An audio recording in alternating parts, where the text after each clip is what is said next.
আপনার কি ইউটিউবে প্রিয়া আমার প্রিয়া এই মুভিটি খুঁজে পাচ্ছেন না?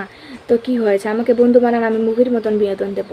মুভির মতন বিনোদন চাইলে এখনই আমার চ্যানেলটিতে লাইক এবং সাবস্ক্রাইব করে পাশের বেল আইকনটি বাজিয়ে দিন বন্ধুরা। সহজেই আমার বন্ধু হয়ে যান এবং আমার এই চ্যানেলটিতে লাইক এবং সাবস্ক্রাইব করুন। সো বন্ধুরা, মুভির মতন বিনোদন চাইলে ভিডিওটি কেটে কেটে কিংবা স্কিপ করে দেখবে না। সো বন্ধুরা, লাইক এবং সাবস্ক্রাইব করেছেন তো তাহলে চলুন বন্ধুরা, এবার আমরা মূল তথ্যে চলে যাই।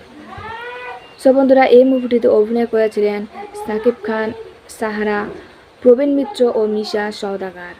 সো বন্ধুরা, এই মুভিটি পরিচালক হিসেবে ছিলেন বদিউল আলম খোকন। মুভিটি মুক্তি পেয়েছিল 13 জুন 2008। সময় চলমান ছিল 2 ঘন্টা 45 মিনিট।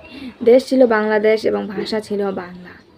সো বন্ধুরা, আশা করি আমার ভিডিওটি তোমাদের প্রত্যেকের অনেক অনেক ভালো লাগছে এবং আমার পরবর্তী ভিডিও পাওয়ার জন্য আমার বন্ধু হয়ে অবশ্যই চ্যানেলটিতে লাইক এবং সাবস্ক্রাইব করে পাশে থাকবেন। ভালো থাকবেন, সুস্থ থাকবেন, ধন্যবাদ।